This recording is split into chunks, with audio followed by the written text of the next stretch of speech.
Olá pessoal, bom, na discussão do artigo o sistema técnico democrático tem surgido algumas dúvidas, né, sobre o conceito de natureza, e eu resolvi fazer um vídeo para esclarecer essa questão, né, tá emperrando a leitura de muita gente e a discussão também. Vamos lá então, olha só,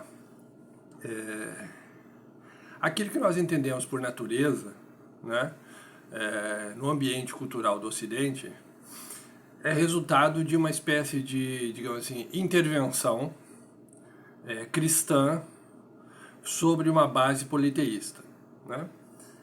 Qual é o propósito dessa intervenção? O que aconteceu com essa intervenção?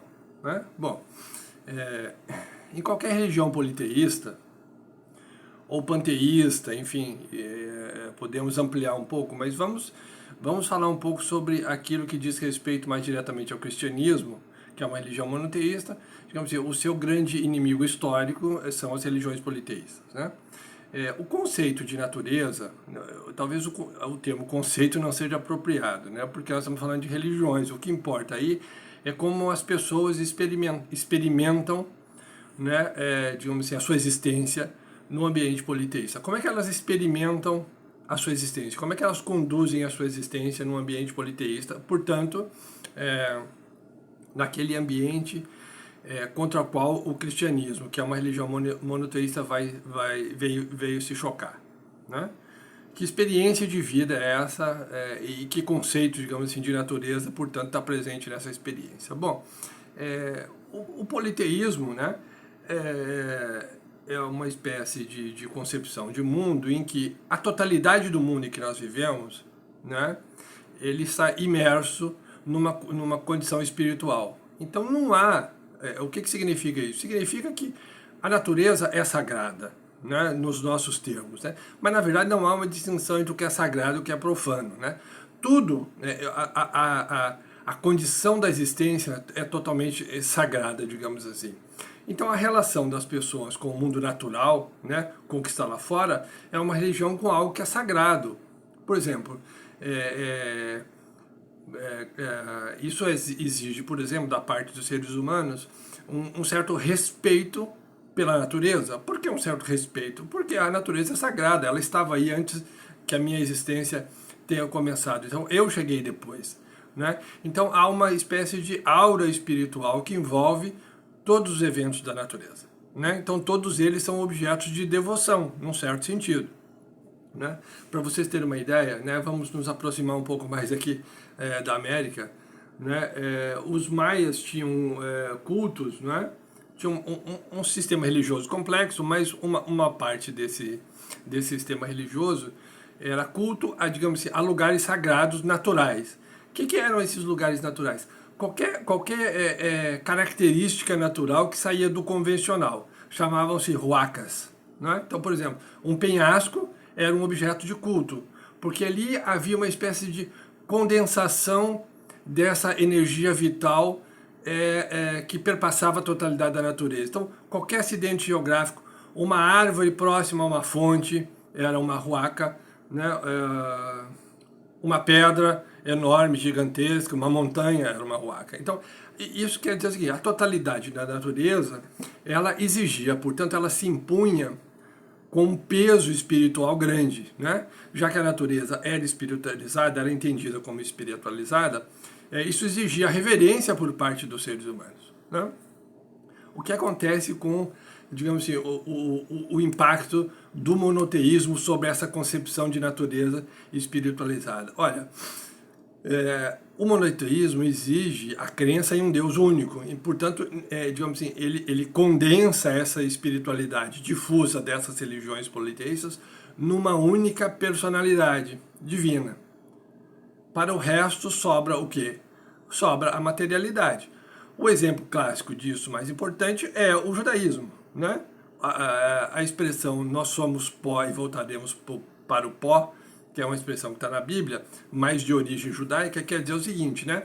Fora de Deus, que é o único espírito do mundo, só há pó. Inclusive, o judaísmo original, antigo, não acreditava que nós, seres humanos, éramos dotados de alma. Então somos pó e voltamos para o pó. início e fim, acabou, né?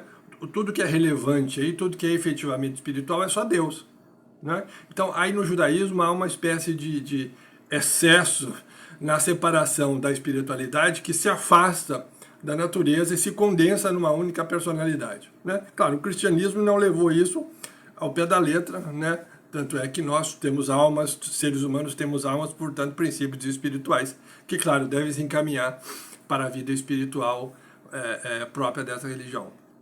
Mas o que é importante aí é que nessa separação, digamos assim, nesse choque promovido pela introdução cultural do cristianismo, né, no Ocidente, né, vamos falar disso, no Império Romano, o que acontece? Há uma necessidade de combater o politeísmo, há uma necessidade de combater a espiritualização ou a espiritualidade da natureza. Por exemplo, um movimento importante nesse sentido é o texto do Santo Agostinho, A Cidade de Deus, em que ele está combatendo o grande propósito do texto, né?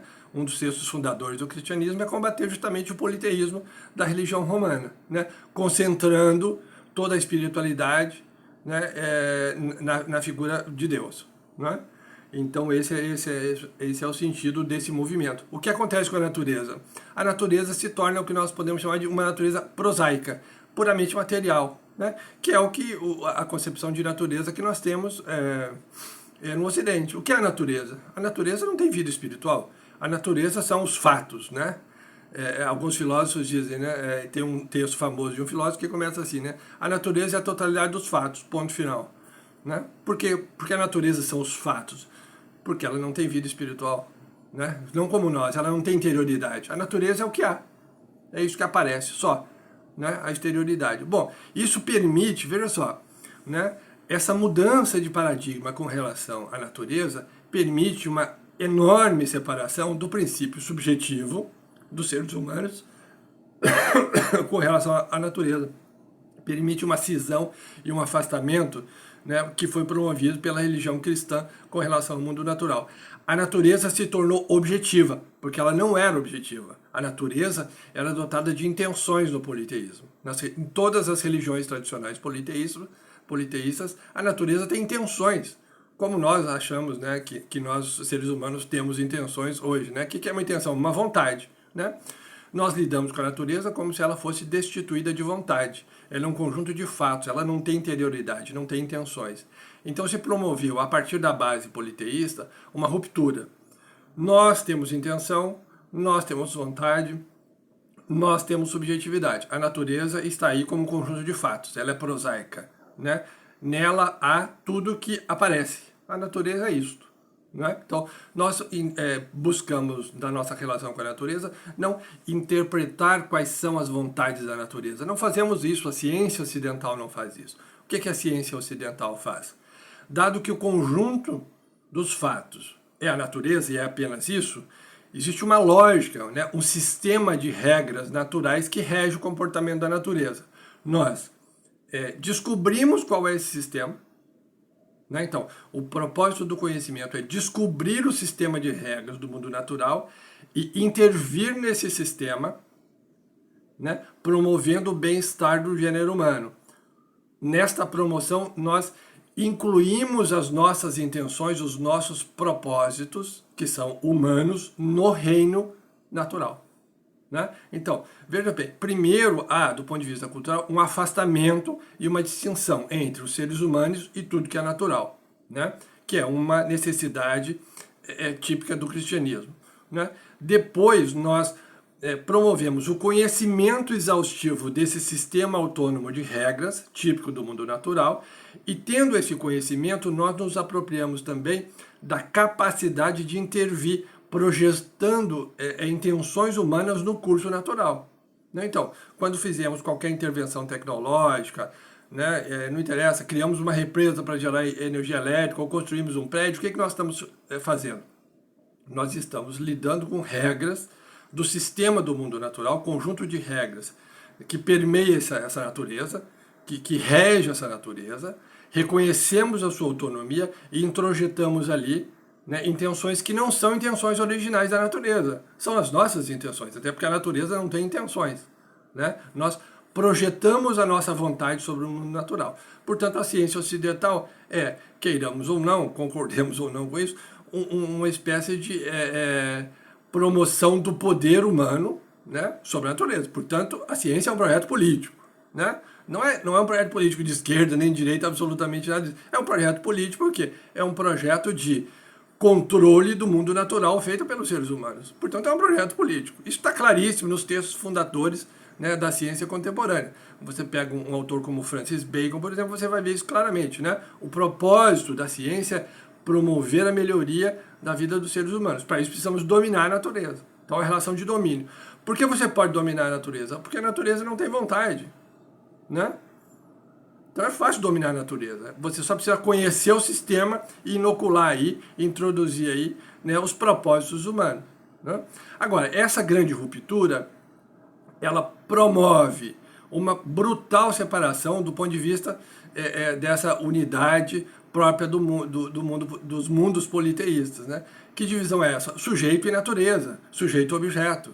Né? É o cristianismo que promove essa distinção entre sujeito e objeto. Claro, isso torna, por exemplo, isso restringe, do ponto de vista da nossa compreensão ocidental cristã, isso promove dois conjuntos de eventos, né? O mundo natural, que é regido por suas leis próprias, as leis do mundo natural, e o mundo da liberdade humana. O mundo político dos seres humanos e o mundo não político da natureza. Né? Então, é o sistema técnico da natureza, democrático, dos seres humanos. Democrático porque digamos assim, é o projeto político mais substantivo do Ocidente contemporâneo, por exemplo, moderno e contemporâneo. Né? Mas veja só, isso também cria limitações óbvias. A promoção da democracia, como nós entendemos, ela é restrita ao mundo humano. Né? Não faz sentido você ampliar a democracia para o mundo natural. Por quê? Porque no mundo natural não há sujeitos. Né? Hoje nós começamos a perceber que as coisas não funcionam muito bem assim. A tentativa, por exemplo, de estender direitos humanos aos animais é uma tentativa de incluir os animais, seres naturais, no reino humano da política. Então, aí as coisas começam a ficar conturbadas e nós teríamos aí longas discussões possíveis a esse respeito. Mas note que as fronteiras começam a perder a sua clareza. As fronteiras entre o mundo material, natural e o mundo humano, subjetivo, começam a perder, né, a sua clareza no mundo contemporâneo.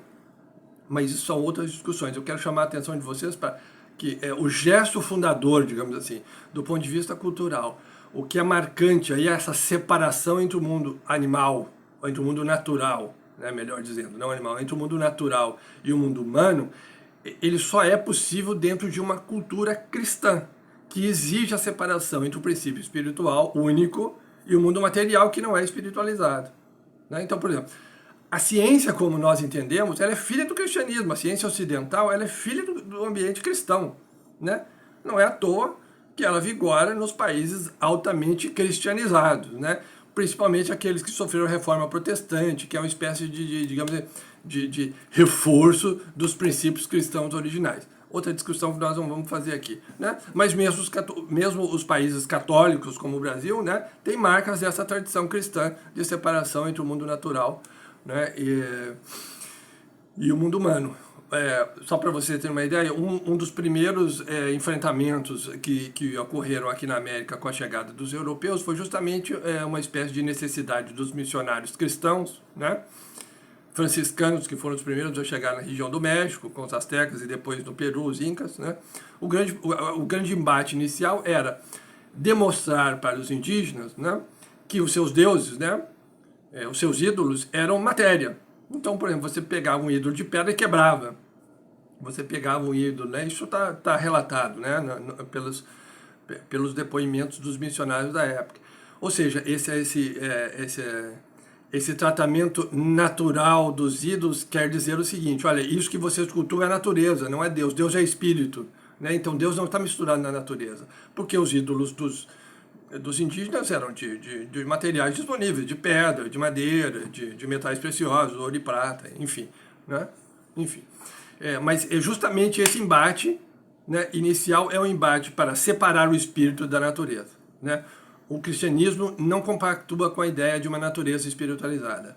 E todas as religiões tradicionais, politeístas, panteístas, enfim, né, todas elas, seja na América, seja no Oriente, seja na África, são religiões que advogam algum tipo de princípio espiritual também por parte da natureza, do qual nós faríamos parte, né?